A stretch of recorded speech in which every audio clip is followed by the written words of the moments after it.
Hello friend, welcome my channel টুয়েল electric and pipeline wiring.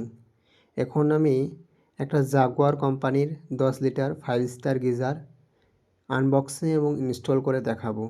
তো ভিডিওটি সম্পূর্ণ দেখবেন, স্কিপ না করে, তাহলেই বুঝতে পারবেন কিভাবে ইনস্টল করছি।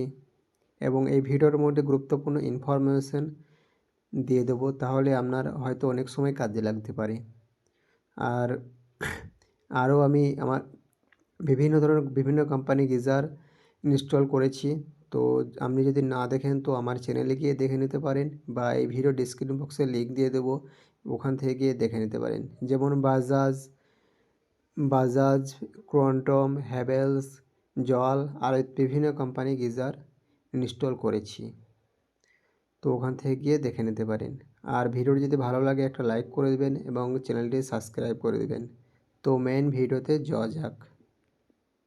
এই জাগুয়ার কোম্পানির গিজারটা এখন আনবক্সিং করা হবে, দেখতে পাচ্ছেন। আনবক্সিং করার পরে এই কোম্পানির মধ্যে সেরকম কিছুই নেই, দুটো ফাস্টনার, একটা এনআরপি ভাল্ব। এনআরপি ভাল্বটা প্রতিটা কোম্পানির মধ্যে থাকে, এটা মাস্ট, ওটা থাকবেই। শুধুমাত্র দুটো ফাস্টনার আছে, আর এর মধ্যে কিছুই নেই। তো প্রথমেই দেখতে পাচ্ছেন রেড এবং ব্লু দুটো ইনপুট এবং আউটপুট লাইনটা দেখতে পাচ্ছেন। রেডটা আউটপুট এবং ব্লুটা ইনপুট। তো ওই দুটোতে ভালো করে হালকা করে টেফলন মেরে নেওয়ার পরে দুটো কানেকশন পাইপ কিনেছি। এটা শুধুমাত্র গিজার ইনস্টল করার জন্যই ব্যবহৃত হয়। তো এই কানেকশন পাইপটা এখন রেডটাই ফিটিং করে নেওয়া হচ্ছে। রেড আউটপুট লাইনটাই ফিটিং করা হচ্ছে। আউটপুট লাইনের মধ্যে কোনো কিছু ডাইরেক্ট কানেকশন পাইপ ফিটিং হয়ে যাবে। এবং ব্লুটা ইনপুট লাইন, ওটার মধ্যে প্রথমে এনআরপি ভাল্ব ফিটিং হবে, তারপরে কানেকশন পাইপ ফিটিং হবে। তারপর আমি মার্ক করে নিচ্ছি, চিহ্ন করে নিচ্ছি, একজনকে ধরতে বলেছি, একজন ধরার সাহায্য নিচ্ছি, দিয়ে চিহ্ন করে নিচ্ছি।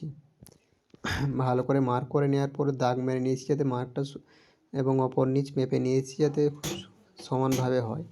তারপর হালকা করে ছেনি দিয়ে চিহ্ন করে নিলাম, যাতে ফুটোটা ভালোভাবে হয়, হোলটা ভালোভাবে হয়। তারপর হোলের বিটের টেপ মেরে নিচ্ছি, যাতে বেশি হোল না হয়, সেজন্য টেপ মেরে নেওয়ার পরে ড্রিল করে নেওয়া হচ্ছে। ড্রিলটা ভালো করে লড়ে ঘুরিয়ে করে নেওয়া হচ্ছে, যাতে হোলটা খুব সুন্দর এবং ভালো মতো হয়। তারপরে ফাস্টনারটাকে ঠুকে নেওয়া হচ্ছে। এই ফাস্টনারটা ওর সাথেই আছে, তো এই ফাস্টনারটাকে ঠুকে নেওয়া হচ্ছে। ফাস্টনারটাকে ঠুকে নেওয়ার হয়ে গেছে, দিয়ে এখন গিজারটাকে একবার দেখে নেওয়া হলো ঠিকঠাক হচ্ছে কি না। তারপরে ইনপুট লাইনে এনআরপি ভাল্ব লাগিয়ে নেওয়া হচ্ছে। যেখানে ব্লু কালারটা দেখতে পাচ্ছেন, ওটা হচ্ছে ইনপুট লাইন, ওটার মধ্যে এনআরপি ভাল্বটা লাগিয়ে নেওয়ার পরে কানেকশন পাইপটাকে লাগিয়ে নেওয়া হচ্ছে। কানেকশন পাইপটাকে লাগিয়ে ভালো করে স্লাই রেঞ্চের সাহায্যে ভালো করে টাইট করে নেওয়া হচ্ছে। খুব ভালো করে টাইট করতে হবে, যাতে কোনো রকম লিকেজ না করে। তো ভালো করে টাইট করে নেওয়ার পরে এখন এটাকে ফাস্টনারের মধ্যে সেটিং করে দিতে হবে। ফাস্টনারের মধ্যে প্রথমে ফাঁসিয়ে নেওয়ার পরে দিয়ে ভালো করে টাইট করে দিতে হবে। টাইট করলে ওটা হয়ে যাবে। তো এটা ভালো করে প্লাসের সাহায্যে একটু টাইট করে নেওয়া হচ্ছে। দুই দিক টাইট করে নিতে হবে, যেন খুব সুন্দরভাবে টাইট হয়। এটার মধ্যেই ধরে থাকবে। এটা 10 লিটারের। তারপরে ঝুলে দেখে নিলাম খুব সুন্দর টাইট হয়েছে কি না। হালকাভাবে বেশি রকম ঝুললে আবার হয়তো গিজারের নাটটা উপড়ে যেতে পারে, তো হালকা রকম ঝুলে দেখে নেওয়া হলো।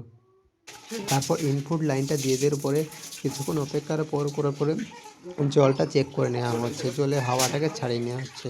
জলটা কিছুক্ষণ ফেলে দেওয়া হচ্ছে, দিয়ে হাওয়াটাকে ছাড়িয়ে নেওয়া হচ্ছে। তারপর একটা স্টিল অ্যাঙ্গুলার কাপকে লাগিয়ে নেওয়া হচ্ছে। লাগিয়ে দিয়ে ওখানেই যে আউটপুটের লাইনটা আছে, আউটপুটের লাইনটা ওখানেই লাগিয়ে দেওয়া হবে। দিয়ে এবং আউটপুটের লাইন দিয়ে ডাইরেক্ট কলের মধ্যে জলটা চলে আসবে। দিয়ে লাগিয়ে দেওয়া হলো, দেখতেই পাচ্ছেন। দিয়ে জলটা এখানে একটু চালিয়ে দেখে নেওয়া হলো। জলটা চালিয়ে দেখে নেওয়ার পরে এখন ইলেকট্রিক বোর্ড লাইনটা দেওয়া হচ্ছে। ইলেকট্রিক বোর্ডে লাইনটা দিয়ে দেওয়া হচ্ছে। এখন সমস্ত দিকেই জল যেহেতু চলে এসেছে, হাওয়া ছেড়ে গেছে, তো ইলেকট্রিক বোর্ডে লাইনটা দিয়ে দেওয়া হচ্ছে। দিয়ে সুইচ মেরে দেওয়া হচ্ছে। সুইচ মেরে দেওয়ার পরে দেখতেই পাচ্ছেন সবুজ কালারের ইন্ডিকেটারটা জ্বলছে, ইন্ডিকেটার যে জ্বলছে দিয়ে কিছুক্ষণ অপেক্ষা করতে হবে। এটা জাগুয়ার কোম্পানি গিজার, তো 2-3 মিনিটের মধ্যে জল গরম হয়ে যাচ্ছে। 3 মিনিট অপেক্ষা করার পরে এখানে এটা জল গরম হয়ে যাবে। আর এখানে দেখে নেওয়া হচ্ছে টেম্পারেচার মিনি এবং ম্যাক্স, এখানে 3টে টেম্পারেচার 3টেতে সেট করা যাবে, সেট করে যাবে। তো আপনার যেটা ইচ্ছা সেটা সেট করে নিতে পারবেন। আর একটা, যদি এখানে যখন এটা খুব হিট হয়ে যাবে তো অটোমেটিক লাইনটা ছেড়ে দেবে। তো দেখতে পাচ্ছেন এখন গরম জল চলে এসেছে। গরম জল তো চলে এসেছে, এটা তো দেখানো সম্ভব নয়, বোঝানো সম্ভব নয়। তো আপনারা বিশ্বাস করতে পারেন এখন গরম জল চলে এসেছে। আর ভিডিওটি যদি ভালো লাগে তো একটা লাইক করে দেবেন এবং চ্যানেলটি সাবস্ক্রাইব করে দেবেন। ধন্যবাদ। নেক্সট ভিডিও দেখা হচ্ছে।